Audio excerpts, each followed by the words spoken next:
is trying to start a political party in Jersey. What on earth put that idea into your head?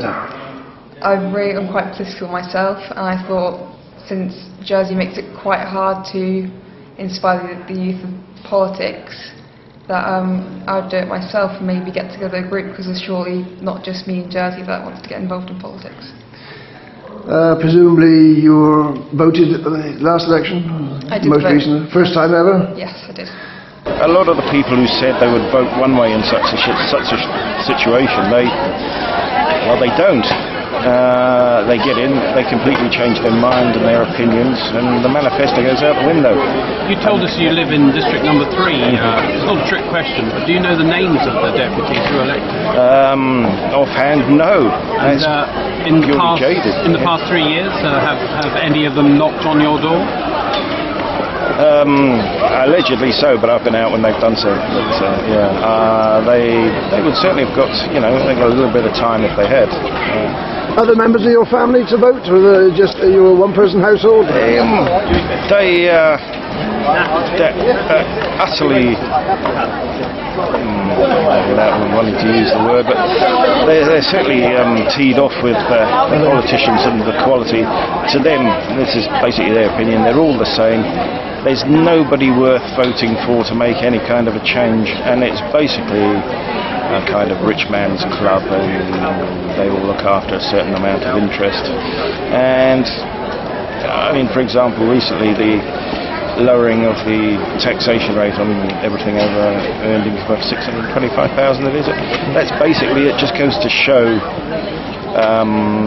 the kind of attitude that is going on here now. And if you're working class or low earning, then there doesn't really seem to be any real credible politicians, opposition, whatever you want to call it. So it's, I can really understand why people just don't turn up. Would you vote for?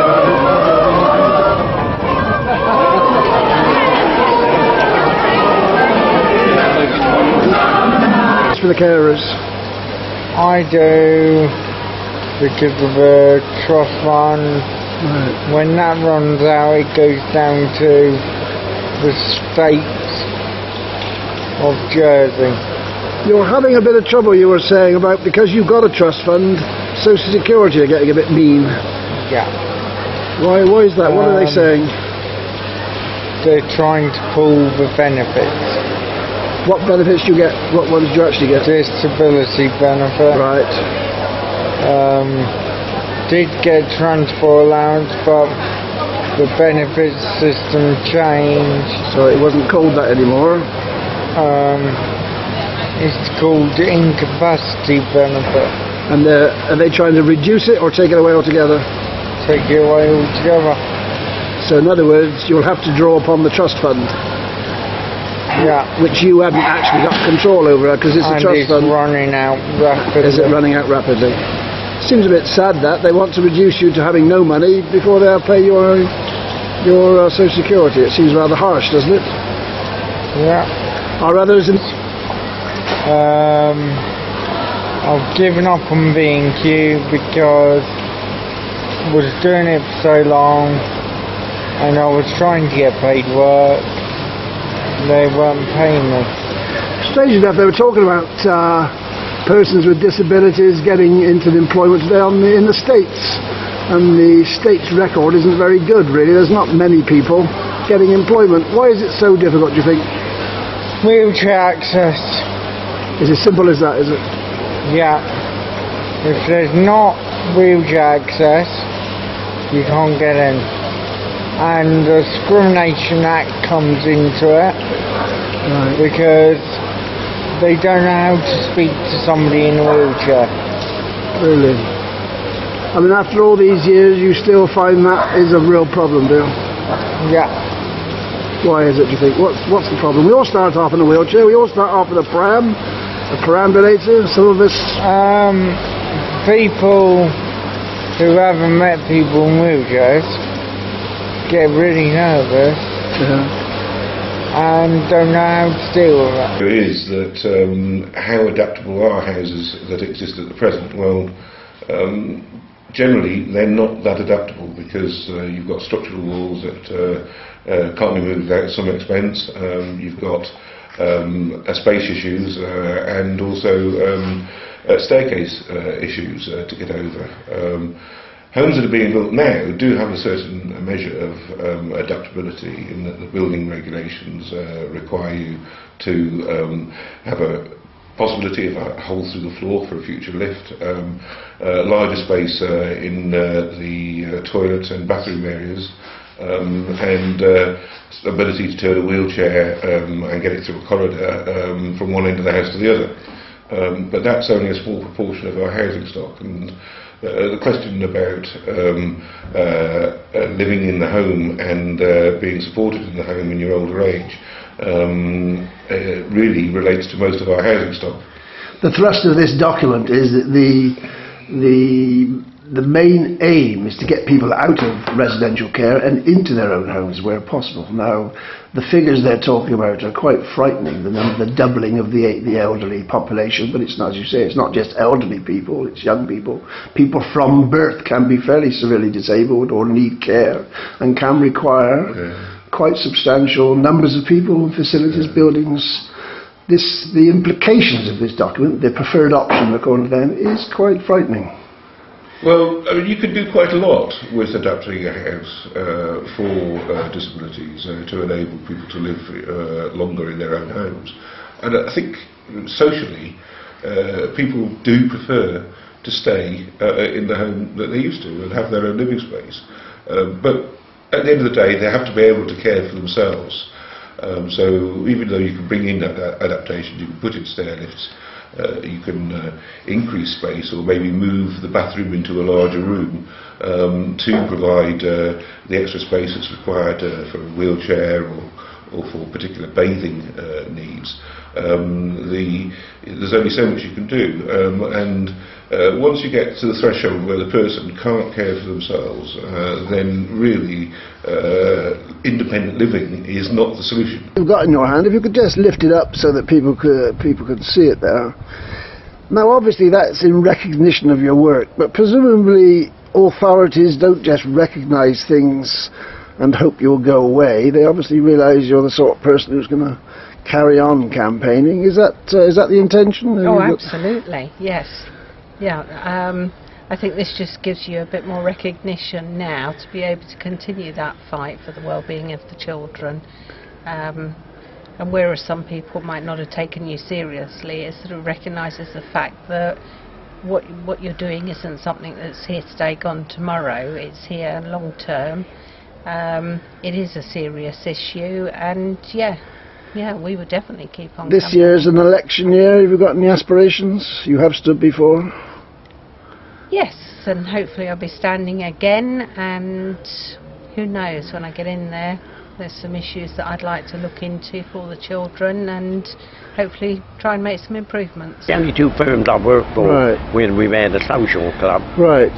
And that was only a booze up at Christmas. We never had a clubhouse anywhere or nothing like that. I mean, obviously, relatively speaking, life was simpler then. I don't think did you ever own a car or a motorbike or anything like that? No. Well, see, now we're on about that. You're talking about that.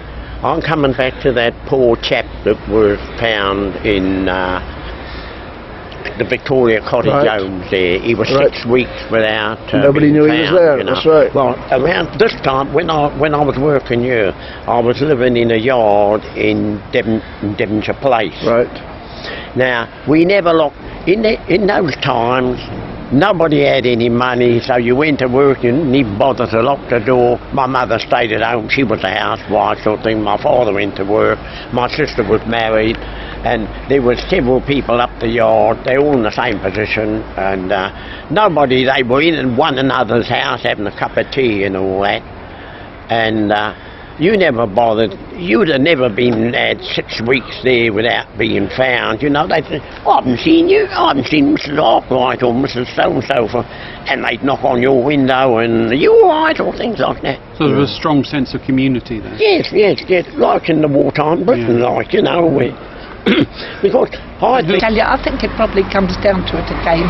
There are people who think if they don't get everything they want, it's not worth voting. There are also other reasons, to be fair. Some of the example that has been set by those on these very top salaries and things, I mean, you get a working man or woman who has to work hard, they've got a family to keep, and so forth. And I'm not suggesting now for a minute that we're all totally hard done by in Jersey, but if you've got people earning large salaries, and there's other people here on minimum wages, and let's face it, most people, whether they're highly intelligent or not, they all look like a better life. So you perceive an injustice there? Yes, and it's got to be, they've got, I think they're doing little steps towards it, but there's quite a bit of a way to go yet. Yeah. You know, you're going to have... The first thing is this: what obligation is there under Jersey law to care for anybody? There is care provision in the UK, there's legal obligation, but under Jersey law, what obligation is there? It's a very good question. Well, apart from a moral responsibility, I suppose. What law requires... I would think there's a public health law, but that's an issue that is legislation relating to health and social services, so I'm not familiar with it. But your to department, discuss it. Your department doesn't accept it as a responsibility in law to care for anybody? Well, we have under the health insurance legislation, we have to provide things like GP contribution towards GP visits, prescriptions and stuff like that. But actually providing care in hospital is not, I would imagine there's legislation that comes under health and social services. Because in the UK recently there have been a number of test cases where people have been on various allowances, living in their own homes generally speaking, and those allowances have been cut by local authority, and there have been a couple of celebrated court cases. As of right, they're saying you can't cut these allowances. Does that sort of thing exist to your knowledge in Jersey? Will people, if you were to start trimming financial contributions or whatever, the benefits that people receive, is there any scope for people to say that's of right, that's my... well, we have various, as you know, we have various benefits which are relative to somebody needing to stay in their own home and have a carer.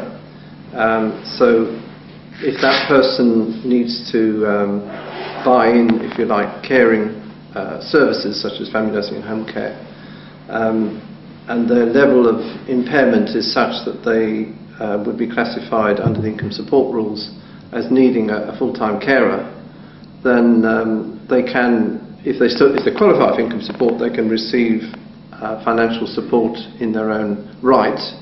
And similarly, the carer, if they're doing more than 35 hours a week, aged between 16 and 65, can get the invalid care allowance.